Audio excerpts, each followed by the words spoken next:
for announcements. Let's get back to the media. You want to go to the help me for a while. Let me ask you another. What's your budget?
Go back. I don't know that.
Decorating 10,000 naira half margin.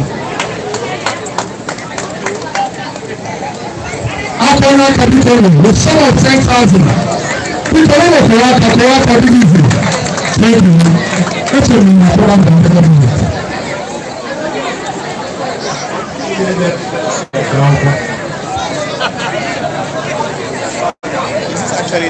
All right, Member. You can see the way that street.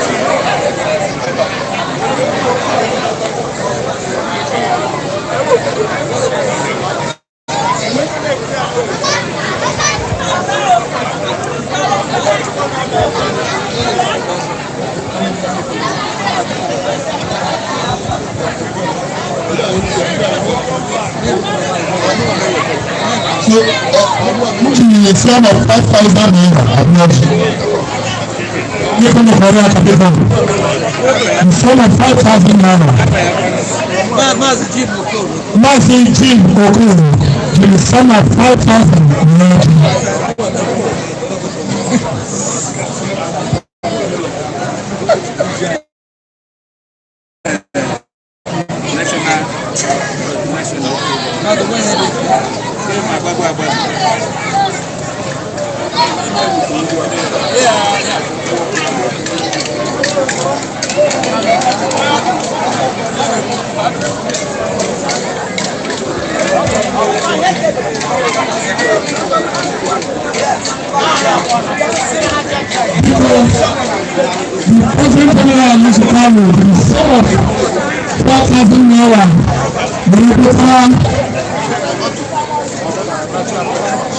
The chairman of the national patrons, the president is 4,000, the national chairman, president.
This is another very good one.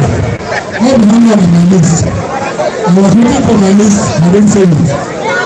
Because I see the wrong one. I'm there for a program, please.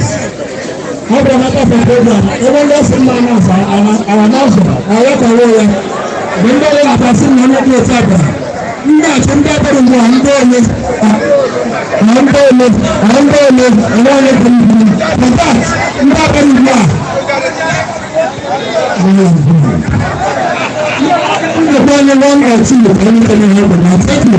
Yes, and can see Adam Ali still live in Arochukwu Kingdom for the New Year Festival celebration.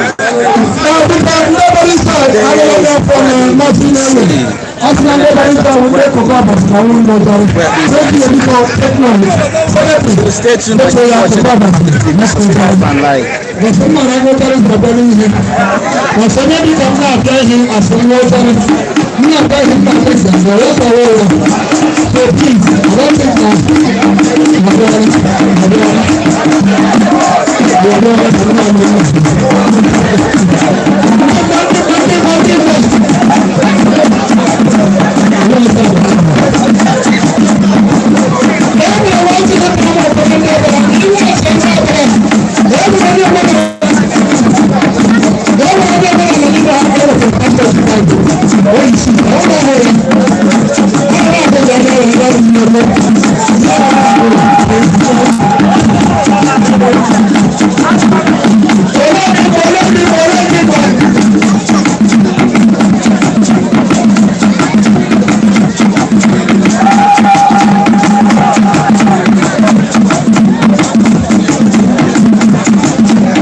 Yes, we're back again live. Adamazi TV is back live again. This is where we see. We are live here. Stay tuned and subscribe for watching.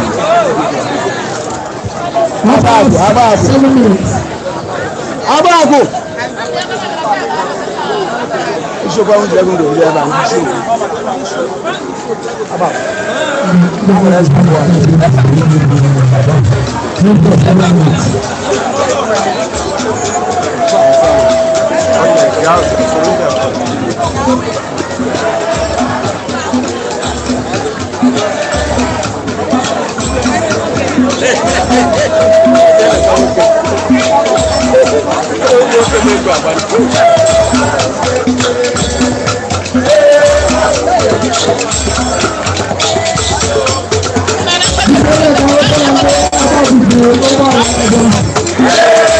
This is about performing live.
Yeah, so you can see we are still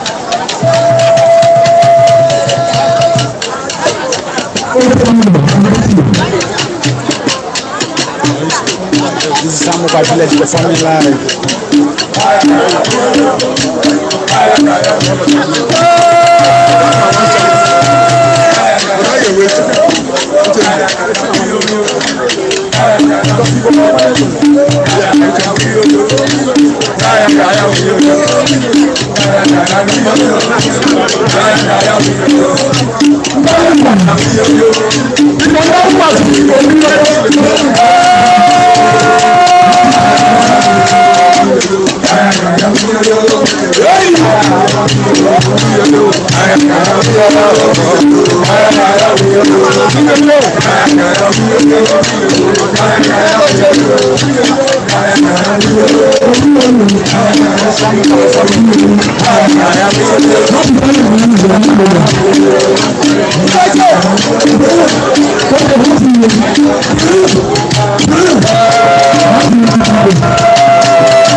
Thank you. Maybe my next year I'm going like that. My next year I'm going like that. No, thank you. Yes. Man of God. Man of God. Man of God, man. Thank you.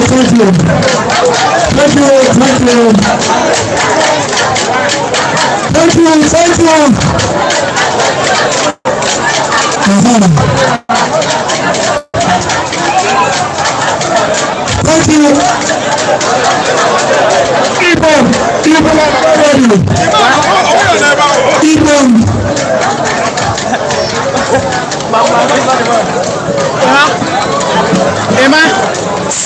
Emma.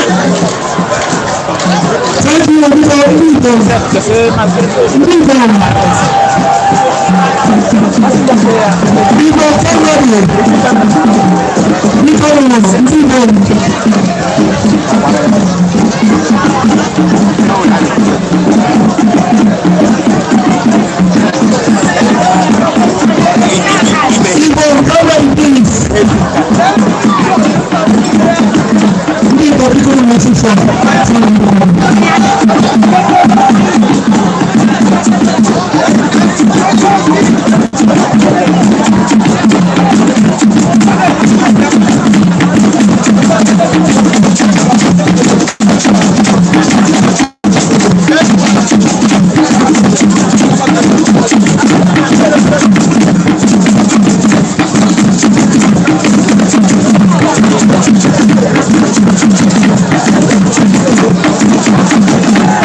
Ngabo 2022.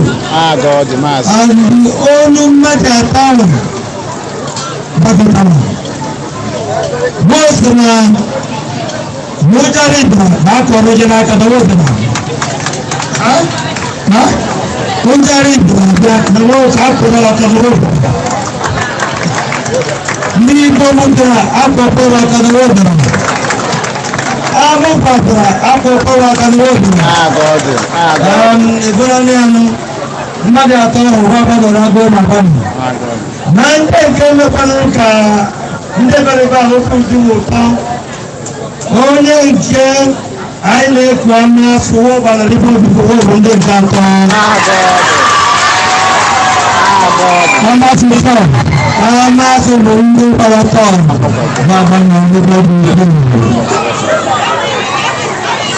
And I am not going to be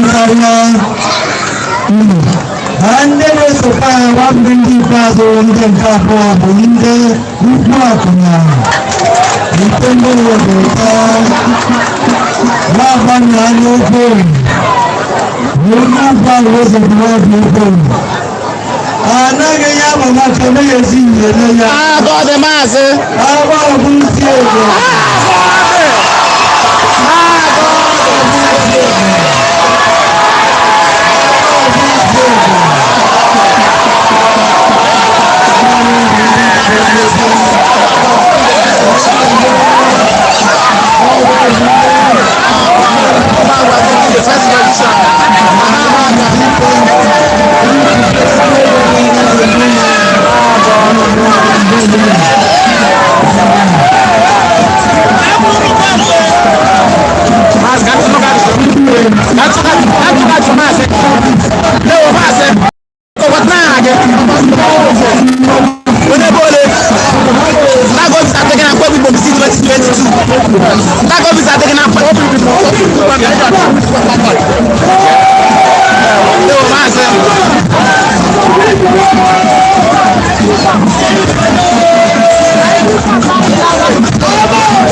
in the and if you want to 15,000 naira, everyone say, I got it.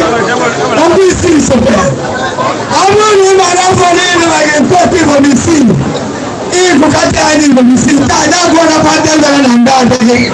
You know, the scene is not bad. I ain't thank you. Thank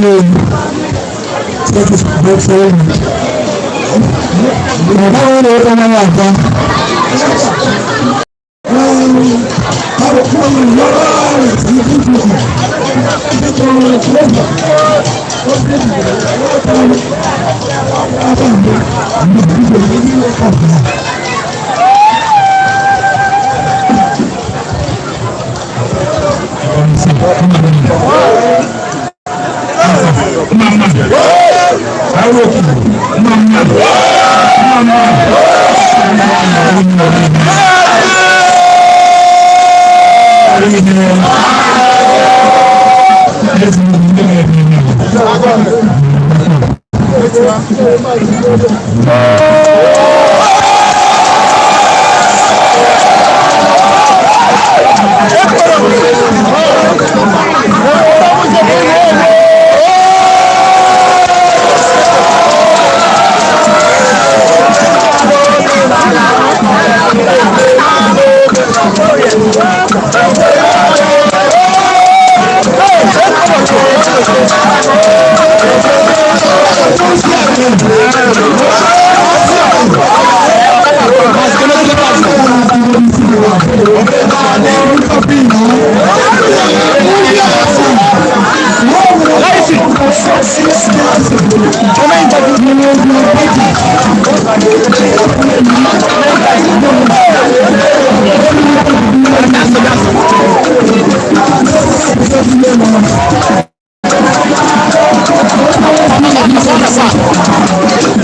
Hello, my boss.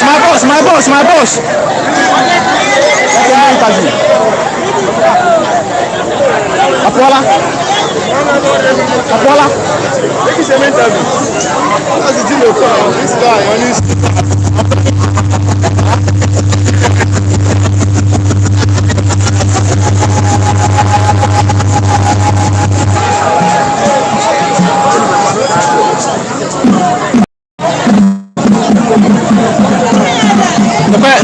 it's not.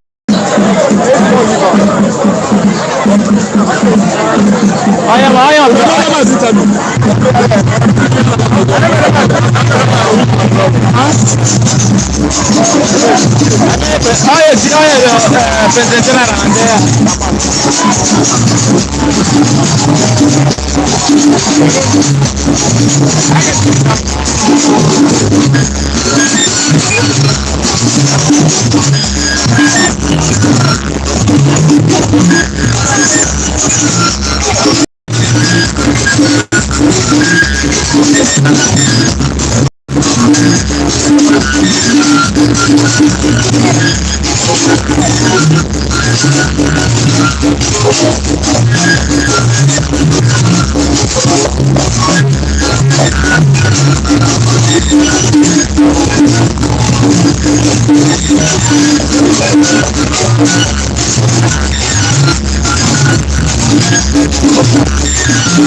As you can see, this is the end of Nkwabi Bomisi 2022 in the New Year Festival. You can see this about Bufule. They are the one that took the first position in this dancing competition that happens in Nkwabi Bomisi. As you can see, they are celebrating. They are happy. Everybody is happy. Stay tuned and we'll see what Adama is doing. You can see this is the club. This is the club for the first position.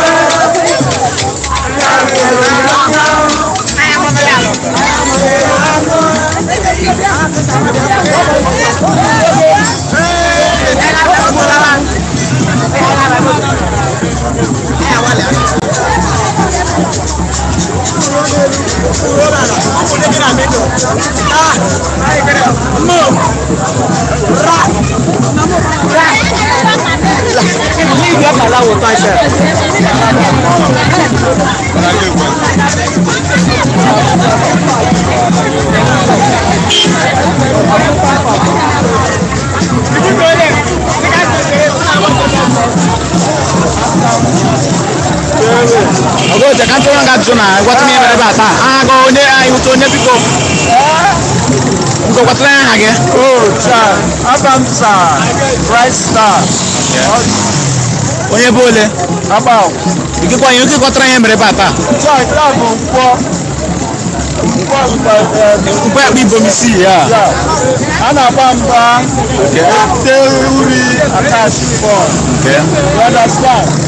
I have more one you okay I had to down. so una unda bago odra na nunu abur first position na dancing competition en wereta so all the kata of nu bi bu cup Yeah. ta o first time na bu cup Yeah, go back time every year. that's 3 years nunu na bu cup 3 years. And I intend on Chichi. I'm of the youth task force. About. okay And the chief security officer. okay So I'm an every year or Chichi. I tell you. eminere ya unjikere jikere bia Why? Obodo no to. Ndewo. Go another village. akwena ha no ndewo I have. obi de go ton kuku Why? 100%. yeah ndewo Number one. Very good.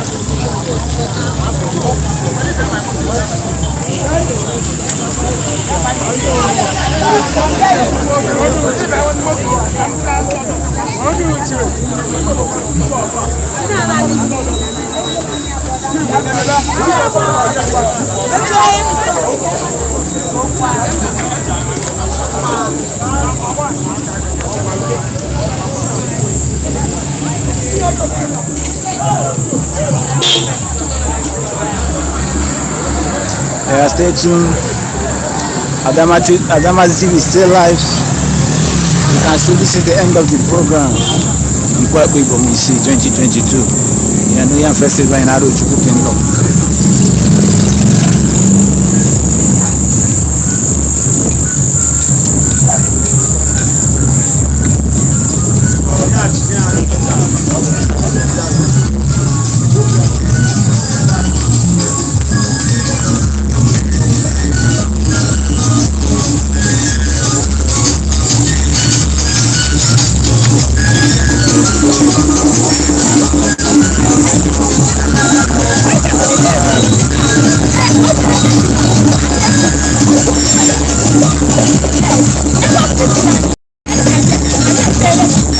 God.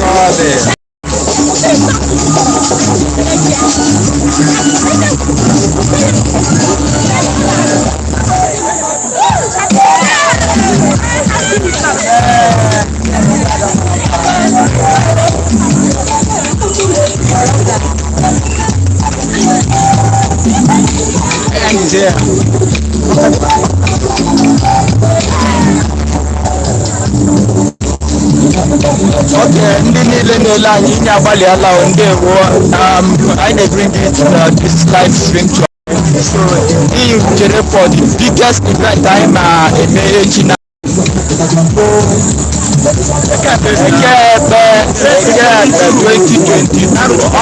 hot. Make sure you're connected to Adamazi TV for the live stream.